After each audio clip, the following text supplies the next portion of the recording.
Chapter 29, Respiratory System Function, Assessment and Therapeutic Measures. Okay, so our learning outcomes describe the normal structure and functions of the respiratory system, identify how aging affects the respiratory system, list data to collect when caring for a patient with respiratory disorders, recognize expected findings when inspecting, palpating, percussing, and auscultating the chest. Identify common diagnostic tests performed to diagnose disorders of the respiratory system. Plan nursing care for patients undergoing each of the diagnostic tests. And discuss therapeutic measures used to help patients with respiratory disorders. First, let's go ahead and review our anatomy. Nasopharynx extends from the posterior nares to the soft palate. It contains openings for the right and left auditory eustachian tubes. This area, this is how babies get ear infections a lot because they're bottle feeding and milk or formula pools here. The oropharynx is a space between the soft palate and the base of the tongue. It contains the palacean tonsils, the ones most commonly removed by tonsillectomy, as well as the lingual tonsils found at the base of the tongue. The laryngeal pharynx passes the dorsal to the, excuse me, let me see if I can move this somewhere. The larynx and connects the esophagus. Anyway, so now that we reviewed the anatomy, just some more specific things you need to know would be the sinuses are up in the upper airway right here. The larynx is formed by 9 pieces of cartilage that keep it from collapsing. A group of ligaments bond the pieces of a cartilage together and adjacent structures in the neck. So this is important. It's kind of like the Adam's apple. It protects the trachea. It makes it difficult whenever we need to do a tracheostomy. Oftentimes they go underneath the cartilage a little bit to do the tracheostomy. Also, the vocal cords are protected as well, and they are also in this area. And this is the vocal cords. These are what we utilize as landmarks when intubating patients. Okay, so we have to visualize the cords. We go past the cords and go into the trachea right here. Now the trachea is lying just in front of the esophagus. The trachea is a rigid tube about 4.5 inches long and 1 inch wide. Its C-shaped rings of cartilage encircle the trachea to reinforce it and keep it from collapsing during inhalation. The open part of the C faces posterior, giving the esophagus room to expand during swallowing. The trachea extends from the larynx to the cartilaginous ridge called the carina. And then we have the bronchial tree. The bronchial tree is at the carnate to the trachea, branches into 2 primary bronchi. Like the trachea, the primary bronchi are supported by C-shaped rings of the cartilage. The right bronchus is slightly wider and more vertical than the left, making the most likely location for the aspirated food particles and small objects that lodge. Immediately after entering the lungs, the primary bronchi branch into the secondary bronchi, and for each of the lung lobes, since the left lung consists of 2 lobes, it has 2 secondary bronchi. The right lung has 3 lobes, so it has 3 bronchi. Secondary bronchi branch into smaller Tertiary bronchi and the cartilaginous rings become irregular and disappear entirely in the smaller bronchioles. So they collapse easy. Without cartilage, they do become more flexible. They do become also more vulnerable. So tertiary bronchi continue to branch, resulting in very small airways called the bronchioles, less than 1 millimeter wide and lacking any supportive cartilage. Bronchioles divide further to form thin-walled passages called alveolar ducts.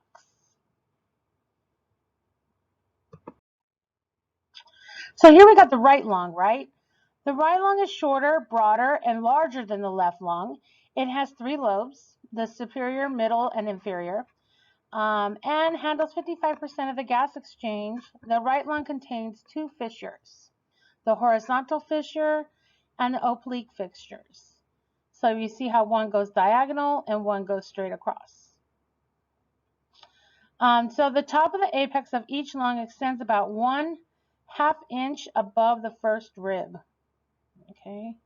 Ribs, their purpose is to protect the lungs. Sometimes they cause more harm. Because the heart extends towards the left lung and has only 2 lobes, the superior and inferior, it contains 1 fissure, which is the oblique. See how it goes diagonal? And the base of each lung rests on the diaphragm.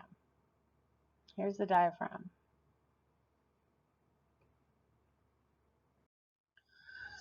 Okay, so now we're talking about the alveoli. The alveoli, is where all the gas exchange really happens. They're wrapped in finely mesh of capillaries. The extremely thin walls of the alveoli and the closeness of the capillaries allow for efficient gas exchange. The exchange of air occurs through what's called the respiratory membrane, which consists of the alveolar epithelium and the capillary endothelium and their joined basement membranes. Okay, so what happens is we have deoxygenated blood going through, and then we have red oxygenated blood coming out. And all this is happening in the exchange where the right side of the heart delivers it to the lungs, the left side of the heart takes from the lungs. Okay, so they kind of have to have an even preload and outload, okay, to oxygenate effectively. That's why left-sided heart failure or right-sided heart failure is going to affect lung and air exchange so much. So now we have inspiration. The external intercostal muscles pull the ribs upward and outward, widening the thoracic cavity. And then the diaphragm contracts, flattens, drops, pressing the abdominal organs downward, enlarging the thoracic cavity. Air rushes in, equalizing the pressure. So as we expand the lungs, we are putting pressure on the rest of our body parts to allow that to happen. And then on expiration, the internal intercostal muscles pull the ribs downward as the external intercostal relaxes. The diaphragm relaxes, bulging upward and pressing against the base of the lungs, producing the size of the thoracic cavity. Reducing the size, of the thoracic cavity. Air is pushed out of the lungs. Makes sense? So acid-base balance, respiratory acidosis, is usually caused from hypoventilation, not enough oxygen, too much carbon dioxide. And respiratory alkalosis is too much oxygen and too little carbon dioxide. The effects of aging. The aging respiratory system, sometimes we have weakened and atrophied respiratory muscles, reduced elastic recoil of the lung tissue, deteriorating cilia, decreased cough reflex, reduced effectiveness of alveolar macrophages, and reduced number of alveoli. Air trapping is more happens more often with the elderly, and a decreased force of cough because they don't have the muscle in their diaphragm any longer. So all of this is going to lead to decreased gas exchange and increased risk for respiratory infections. So a health history: upper respiratory system symptoms, lower respiratory symptoms. Um, have you ever been exposed to asbestos? Did you smoke? How much did you smoke? How long did you smoke? Are you still smoking? Um, what are you doing now? Are you on any asthmatic inhaler treatments? Are you taking oxygen regularly? What's your family history? And so what's up is a good one. Where is it? How does it feel? Is there any aggravating or alleviating factors? Timing. This is about pain too, but it works well for respiratory symptoms as well. So inspect the patient. Does the patient have a barrel chest? Is the patient using external muscles to breathe? Meaning, with every breath, are they having retractions? Retractions is when you could see their ribs with every breath, like they're using muscles to breathe, external muscles to breathe. They have nasal flaring. Can you see there's intercostal, which is when your ribs, you could see the ribs. There's also subcostal, is when their stomach collapses during each breath.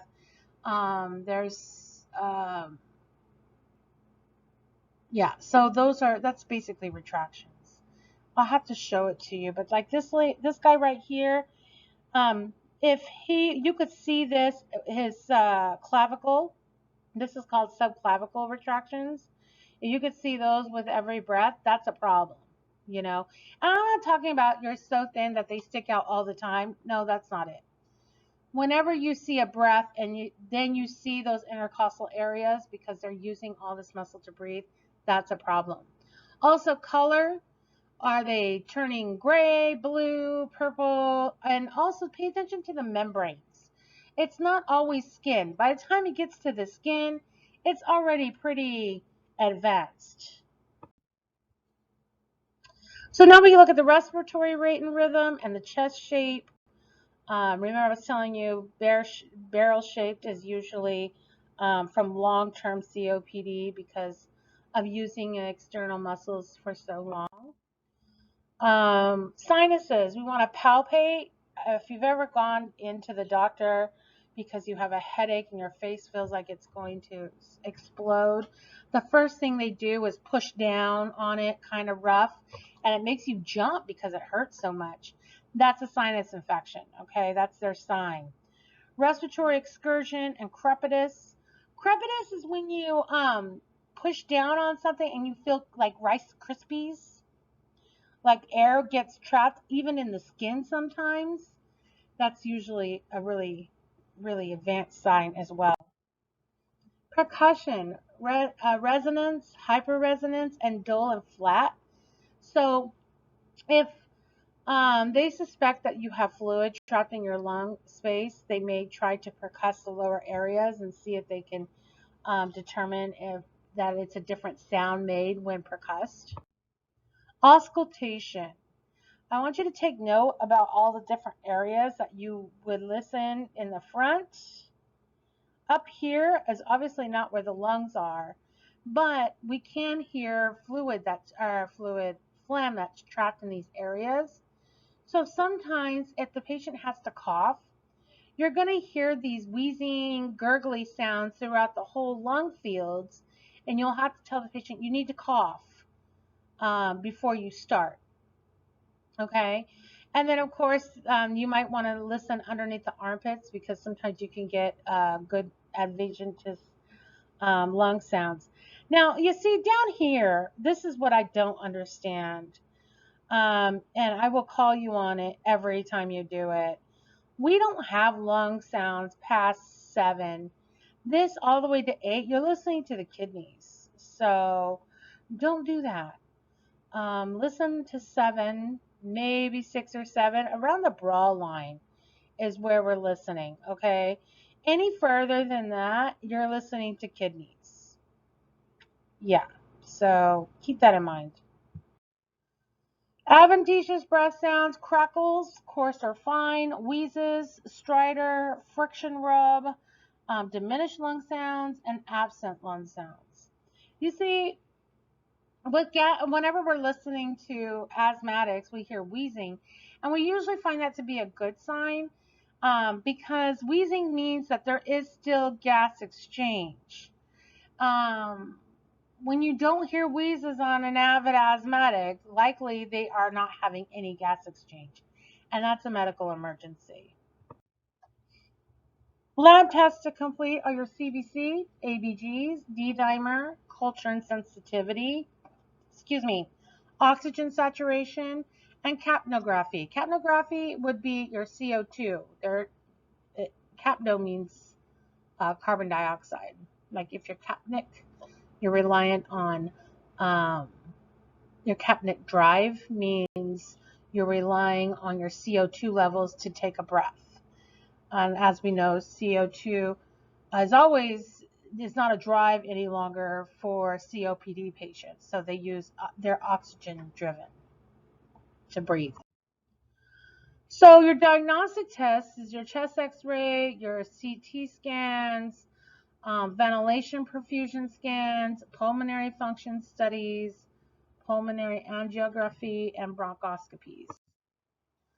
Smoking cessation is a big part of patient teaching when it comes to respiratory disorders, behavior modification, counseling, setting a quit date, nicotine replacement, drug therapy, hypnosis, physical activity, and e-cigarettes. They have a few drugs now that help with smoking cessation. Chantix, although it's not recommended for patients who have psych issues, and also Wellbutrin, which is recommended for patients with psych. It's a antidepressant, so those are supposed to be helpful in smoking cessation. Therapeutic measures, deep breathing and coughing, huff coughing, autogenic drainage. Autogenic drainage. I don't know what that is. But anyway, breathing exercises and diaphragmatic breathing, pursed lip breathing, tripod breathing. That's when you sit forward like a tripod, and that's supposed to help expand your lungs as you take breaths. It's you see people do it after they run large marathons and they're trying to get a large amount of oxygen in their body. Positioning. Okay, people with lung issues cannot lay down flat. They can't. So always they always have to be in fowlers or semi-fowlers, or sometimes they have to be leaning over a bedside table. They really cannot lay down flat. It's like they can't breathe. So typically you'll see them sleeping in recliners, sleeping in their wheelchair. Here's oxygen therapy by nasal cannula. You can deliver up to 6 liters of oxygen via nasal cannula. If the patient needs more than that, you'll have to go into a mask. A mask delivers anywhere between 6 and 10 liters. And anything past a mask would be like a Venturi or, let's see what it does for us. Here we go.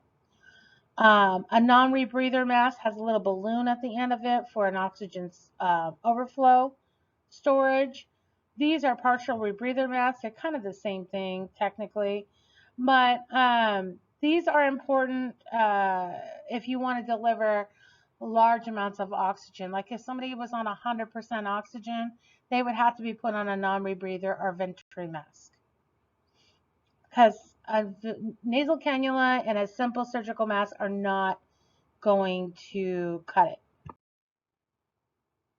So transtracheal oxygen, we can put something called like a tent. Here it is, a chain necklace, a tracheal catheter, and a trachea. Look at that, there's your trach.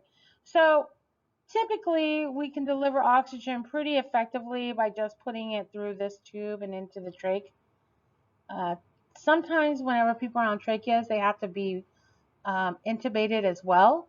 So they have a mechanism for that too. That looks to me like it's the suction catheter, but oftentimes they'll put a mask over the trachea for oxygenation. Okay.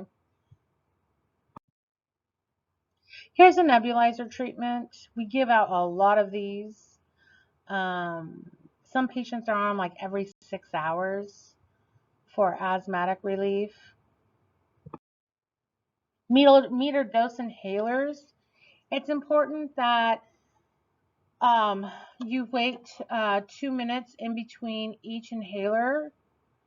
It's also important to make sure the patient rinses their mouth after taking steroids because it can cause thrush. So you want to use a spacer. You want to shake, put it on their mouth, and give a breath. Let them inhale it out, and then do it again if it's a 2 puff inhaler, and puff.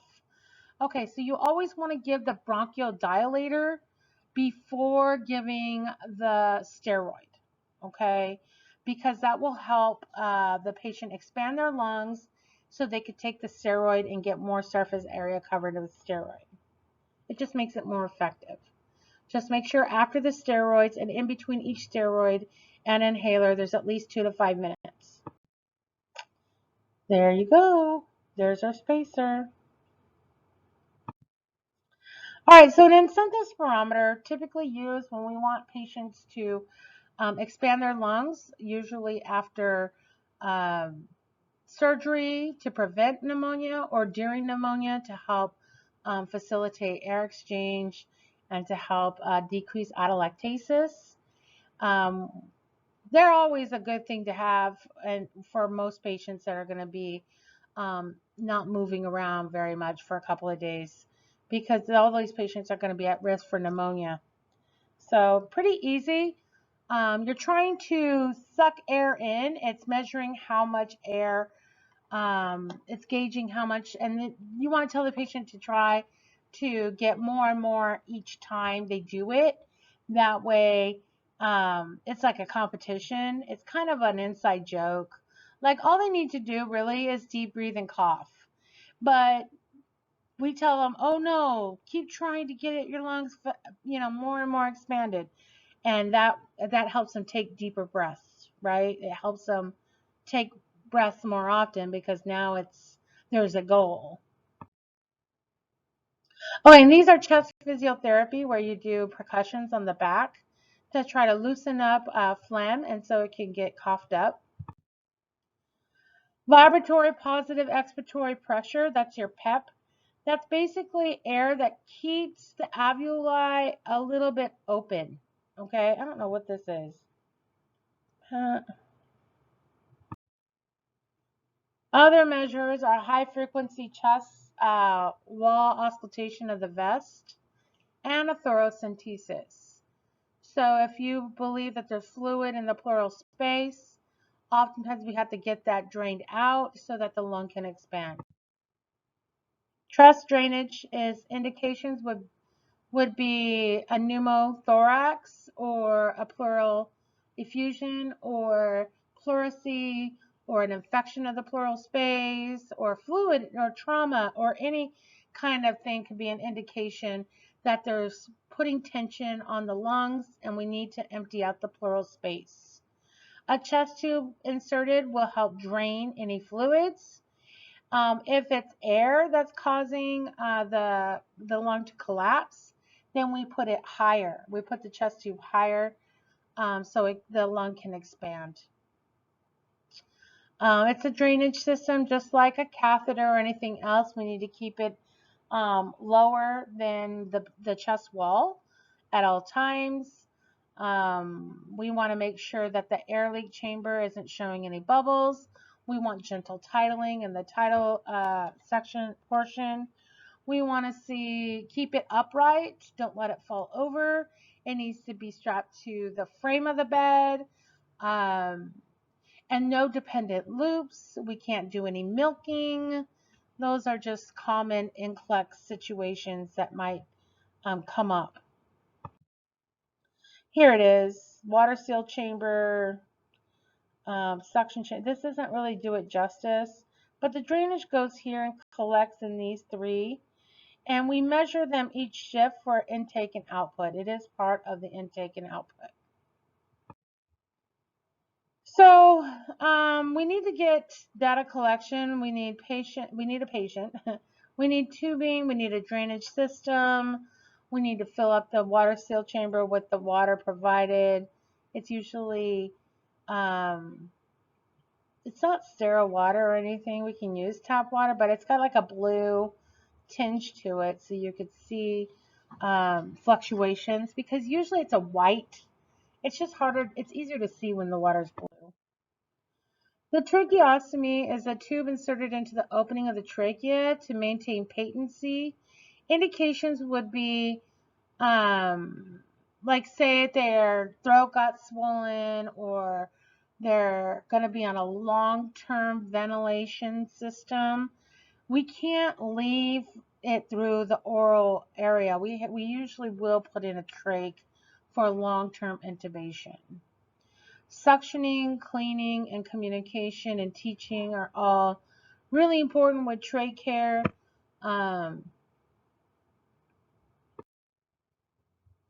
So here's the metal tube that we utilize. Sometimes we use a cuffed to help. If it's cuffed, then the patient's not going to be able to talk, because that puts pressure on the around, so air can't come through. If air can't come through, they can't speak. It takes air to speak through vocal cords. And then, or there's a fenestrated tube, which the patient will be able to talk through. So our nursing diagnoses for a tracheostomy would be ineffective airway clearance, risk for infection, impaired verbal communication, disturbed body image, and deficient knowledge. So this is the, I don't know what, Passimura speaking valve. What it basically does is it, like patients who've had their larynx taken out or their vocal cords taken out for usually cancer reasons or smoking or things like that, they have this little valve where they can talk. They put this vibrator thing on to take the place of the vocal cords, and it will talk for them. They sound kind of like robots, though, kind of weird. But here's intubation. Um, Nurses don't intubate. Luckily, we have respiratory therapy who kind of specialize. This is all they do. This is their job. The airway, securing the airway is their focus. Thank goodness, because I don't want to do that too. Physicians also intubate, but as nurses, we don't have to intubate. I do know that like paramedics under dire circumstances also perform intubations. So mechanical ventilation is when we're basically breathing from, see, she's long-term mechanical, so she has a trach that does that, you know. It is invasive. The indications would be they're not able to breathe on their own for whatever reason. That could be a brain injury. That could be, most of the time it's brain injury if it's long-term. It could be exacerbation of COPD. Remember, we have to keep patients' COPD levels between 88 and 92, but it drops below 88. We can't give them more oxygen to bring it up. So they have to be intubated. There's no way around it. Remember, troubleshooting alarms. High pitch would mean that there is a blockage, and low pitch would be an indication that it's leaking, that it's either it's not attached, or they're not getting any oxygen. So for nursing care, check advanced directives. Use the team approach, monitor the patient, keep the head of the bed raised 30 to 45 degrees, provide oral care with chlorhexidrine. This is to prevent a VAP-associated infection. Suction as needed, and assist with communication. Non-invasive positive pressure ventilation. I was talking about this earlier today, where they put the mask on whenever patients are just not quite bad enough to be intubated or they're DNR, but we want to give them treatment. This would be utilized for that. It's just positive pressure. It's just forced air going into your mouth and nose. It can be very drying. It could also be increase a lot of anxiety because you're basically putting a mask and strapping it to your face. People, though, oftentimes are used to this because of their CPAP, and that's another positive pressure ventilation technique used. So CPAPs are used because of um, sleep apnea at night. So some of them are used to it, but a lot of patients have a hard time with this for long term. So what occurs in response to negative pressure in the thoracic cavity? Okay, negative pressure in the thoracic cavity would be exhalation, I think. Okay, I don't know if that was right or not, but number 3. I can't really go back easily. Let me look.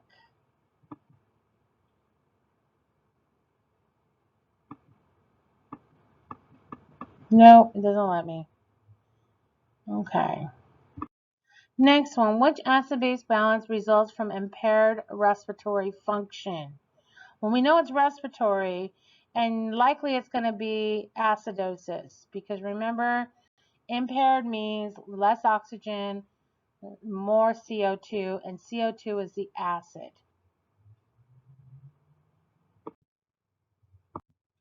Which adventitious breath sound is generated by narrowed, inflamed airways? That would probably be wheezes, but yes. What is the best method to recommend for smoking cessation? Nicotine replacement is a good thing. Drug therapy and behavior modification, hypnosis, setting a quit date. I think it's like all of them except for 3. I think 1, 2, 4, and 5. Behavior modification. Come on now. Oh, it's all of them. I stand corrected. Which intervention can help patients expectorate sputum? Select all that apply. Antihistamines are drying. They're not going to help secrete. Vibratory positive pressure, yes, this will. Oxygen, no, it's also drying. A room humidifier will, and huff coughing will. So maybe 2, 4, and 5. Yep, finally.